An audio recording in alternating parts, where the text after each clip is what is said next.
Let me start off by saying thank you for visiting our YouTube channel here at Manhood, Race, and Culture. And keep in mind, we do have a blog site, www.manhoodraceculture.com.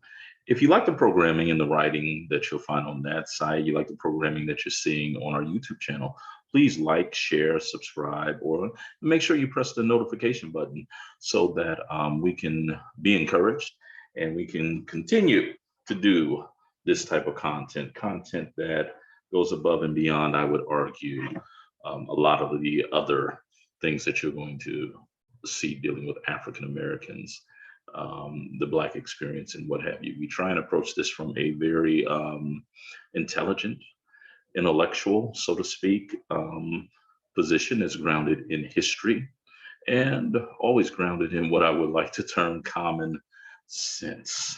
So, once again, please push the notification button, like, share, and make sure you subscribe to our channel. Now, why are we here tonight? I'll tell you why we're here tonight. The reason that we're here tonight is as a result of a little experiment that I do with my students. And you'll hear me, I'm an associate professor of African American Studies. You will constantly hear me talk about my interactions with the young people that I teach. I teach at an HBCU, and I truly do love the vast majority, not all, but the vast majority of my students and what have you. Now, having said that, my students suffer from a complex that I believe that most people suffer from. And that complex is quite simply the not me complex. That's what I've termed it, not me. It may be everybody else who's doing it, but not me. Now, as a African American Studies professor, I deal with race, education, anything around those lines, especially dealing with Black men. And out of all the groups that people have fallen in love with, and they've been able to make it through the historical erasure that usually happens to groups and individuals and what have you. If you look at my in the background, you'll see Huey P. Newton's "To Die for the People," a copy of "Revolutionary Suicide," George Jackson's "Blood in My Eyes" on the other side. I am a Panther historian, and I wrote my initial book on the Black Panther Party for Self-Defense. The book was titled "Creating Revolution as They Advance." Now, having said that, let me let you in on a little experiment that I do with my students, and we'll see if you're able to get what it is that we try and convey in my class on this particular day. It flows from the idea of something that FBI Director J. Edgar Hoover says. Hoover refers to the Black Panther Party for Self-Defense as the single greatest threat to the internal security of the United States. Let me go over that again, because in many ways it's an incredulous claim that young people between the ages of 16 to maybe 23, 24 are the single greatest threat to the internal security of the United States. We got to remember the Panthers, and it's one of the things that I remind my undergrads that the Panthers are no older than you are when they did what they did. Okay, for instance, if you consider one of the Panther leaders, Eldridge Cleaver, Cleaver was affectionately referred to by the rank and file Panthers as Papa Rage because he was older than they were. He was nearly 30 years old. Okay. So, having said that, getting back to Hoover's comment that the Panthers were the single greatest threat to the internal security of the nation, I prod my students to try to get them to tell me, what is Hoover talking about? What is it about the Panthers that led a gentleman, and I use that term very, very loosely when I'm talking about J. Edgar Hoover, um, to refer to them as the single greatest threat to the internal security of the nation. And they come up with all types of answers from, oh, it was the guns. They were out there killing officers. They were, they was keeping it real. You know what I'm saying? Those types of terms that are in the popular culture lexicon of this nation, especially amongst Black folk. None of those answers are correct. And one of the things that I try to do here is also point people towards a literature base or even a cinematic base where they could get more information. If you look at Spike Lee's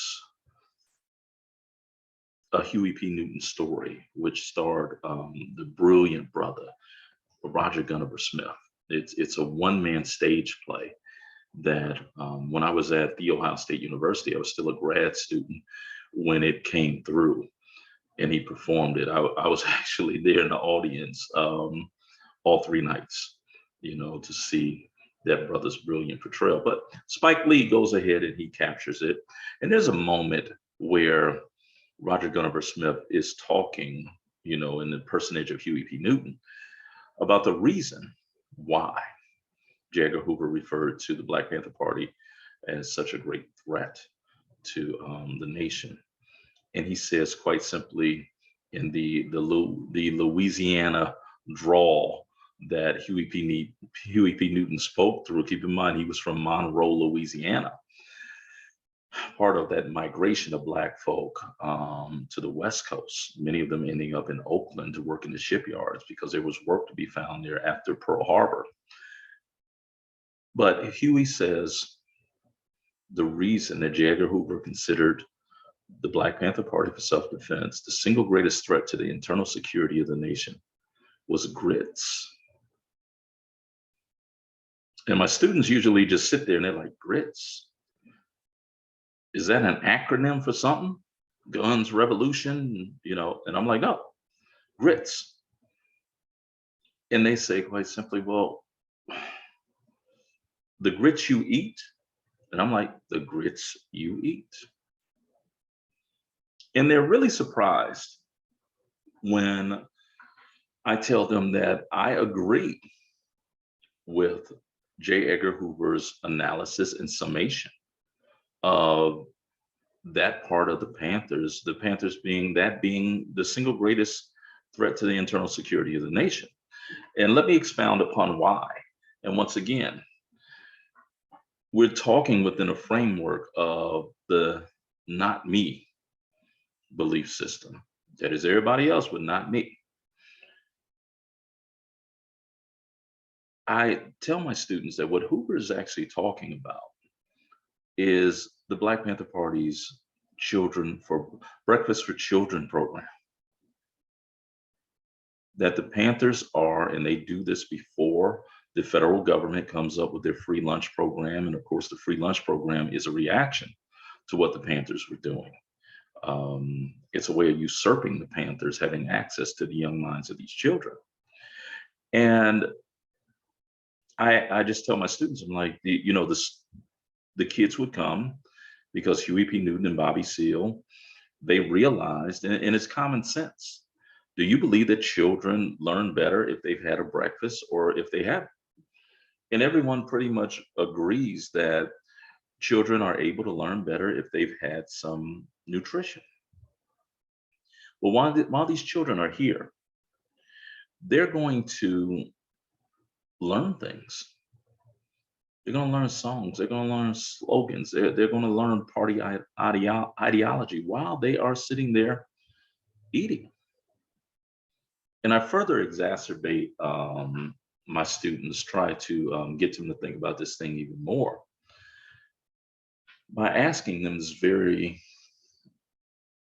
poignant question. And that question is quite simply, what do you get when you take a young child and you put him in an environment where he's learning revolutionary songs, slogans, ideology? He's a part of the Breakfast for Children program. He's going to these lectures with his mother. What does that individual end up ass. And they're like, oh, we don't know. And I said, do you know anyone like that? And many of them over the years have said probably you.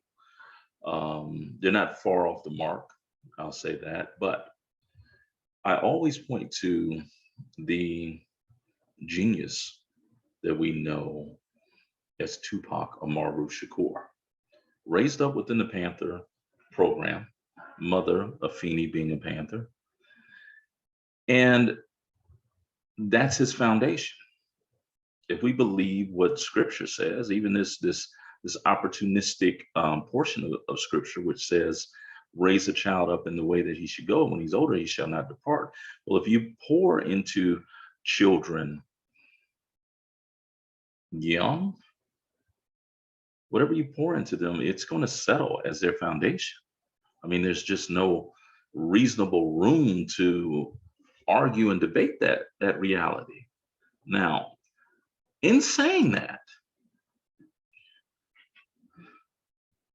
I ask my students, do they believe that they have been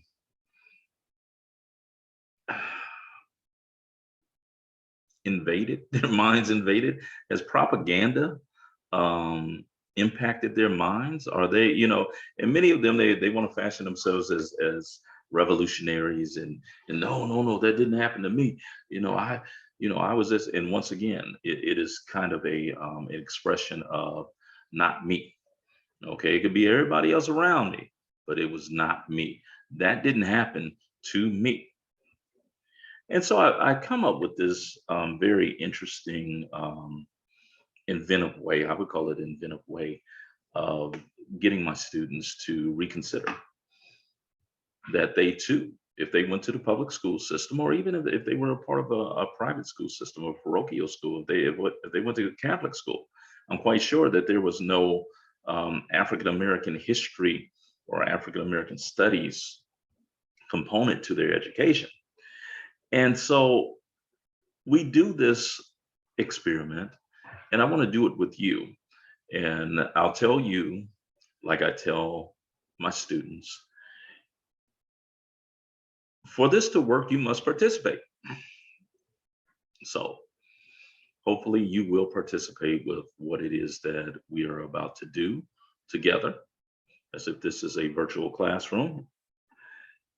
I'm going to give you the first line of a song, and we'll see if you can give me the next line.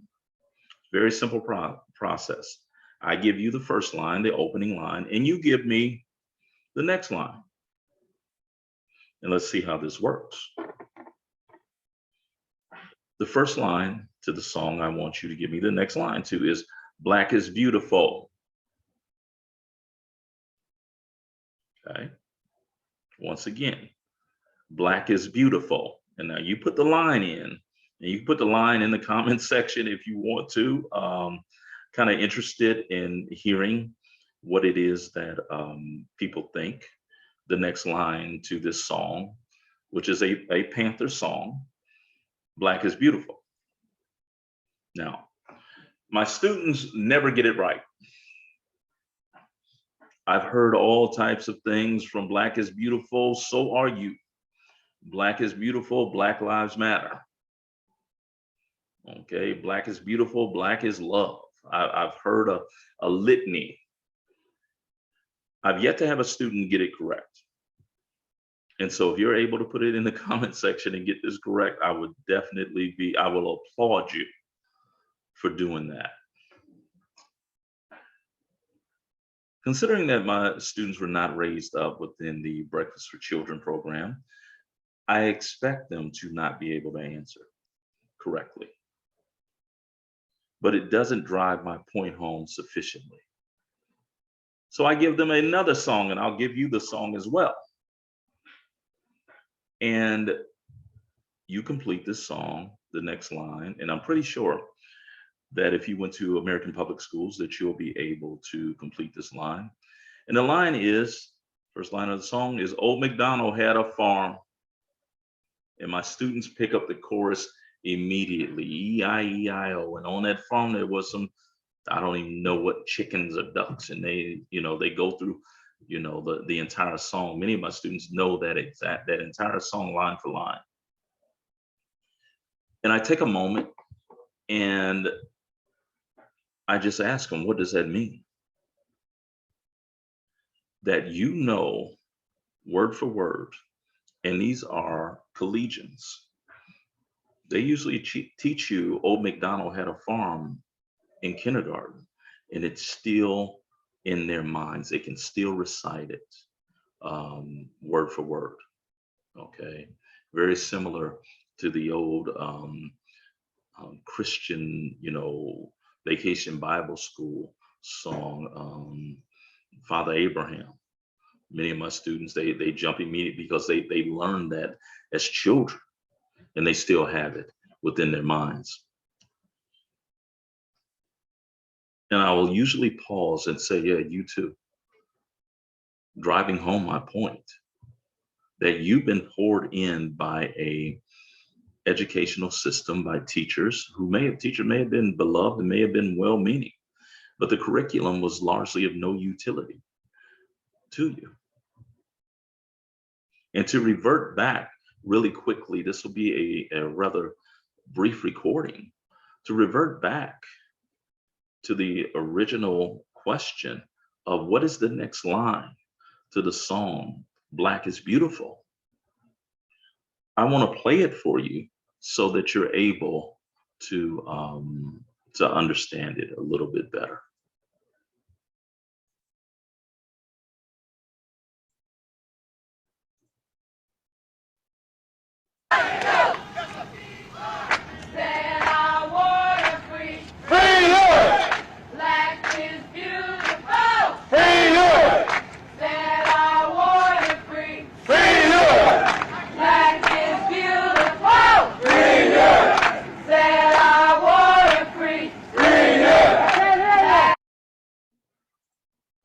So the next line to that song, Black is Beautiful, free Huey. Set our warrior free, free Huey. Of course, Huey P. Newton had been arrested at that time and charged with the killing of Officer John Fry in an early morning shootout in Oakland, California. Curriculum matters, people. Education matters. Exposure to revolutionary ideals, even for children, matters. It will stick with them their entire lives. In very much the same way that Old MacDonald had a farm sticks with us to this very moment. And it's kind of shocking that our people may not even know who Huey P. Newton is. But at a moment's notice, they're able, to talk about what a quack quack here and a quack quack there, because they remember this silly childhood rhyme. I say all this to sort of point our people towards the idea of, at worst, supplementing what our children are getting in the public education system, supplementing it with whatever you can find, and illuminating your own mind and educating yourself, and really understanding that this is the path and the road to our education having some form of usefulness or utility for our people. Education and the cleaning of the Black mind is our best bet towards getting out of this fix that we've been in. And we cannot tear down the master's house using the master's tools, as Sister Alice Walker told us before. So once again, this is a hearty thank you for coming to our YouTube channel, Manhood Race Culture. Please like, subscribe, share, and hit the notification button for us. And we will see you real soon. Peace.